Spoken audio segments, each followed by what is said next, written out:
জয়পুরহাটে বিদ্যুতের প্রিপেইড মিটারে টাকা রিচার্জের চরম ভোগান্তি পোহাতে হচ্ছে গ্রাহকদের।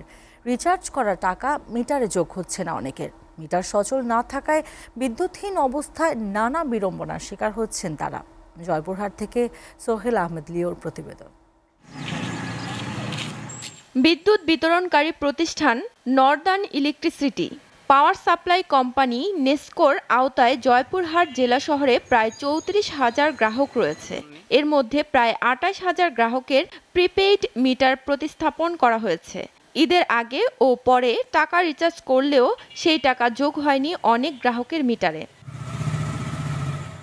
প্রতিবার ১,০০০ টাকা রিচার্জে এজেন্ট কমিশন বাবদ ২০ টাকা, প্রতি মাসে মিটার বাবদ ৪০ টাকা কেটে নেওয়া হচ্ছে।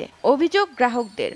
আগের যে মিটার ছিল সেটাই আমাদের ভালো ছিল, এখন নতুন ডিজিটাল আনে সমস্যা হয়ে গেছে, অনেক সমস্যা। বিদ্যুৎ অফিসে আসছি, লোড দিছি ৫০০ টাকা, সে টাকা আমার ঢোকে নাই। পরের মিটারটা লাগায় প্রত্যেকটা মানুষের হয়রানি। এসএসসি পরীক্ষা, বাড়িতে পরীক্ষার্থী, বাসায় পরীক্ষার্থী আছে, কারেন্ট নাই এবং পানি নাই, এগুলো একটা দারুণ সমস্যা। আমি তো সুবিধার জন্য এই মিটার লাগাইছি, কিন্তু আমি কোনো সুবিধাই পাচ্ছি না, বরঞ্চ হয়রানি হচ্ছি আরো। গ্রাহকদের বিদ্যুৎ সংযোগ বিচ্ছিন্ন করতে গেলে কোম্পানিকে ১৫ দিন পূর্বে নোটিশ দিতে হয়।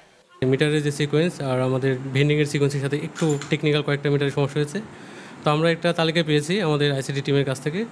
আমরা পর্যায়ক্রমে যেগুলো সমস্যা আছে সমাধান করছি। ইতিমধ্যেই প্রায় ১০০% সমাধান হয়ে গেছে। এর বাইরেও যদি দু একজন গ্রাহক থাকে যাদের রিচার্জের সমস্যা হচ্ছে, তারা আমাদের কাছে আসলে আমরা এটা সমাধান করে দেবো। কোনো কারণে সার্ভার ডাউন হলে বিকল্প কোনো ব্যবস্থা রাখা হয়নি, তাই সার্ভার সচল না হওয়া পর্যন্ত অন্ধকারে নিমজ্জিত থাকতে হচ্ছে গ্রাহকদের।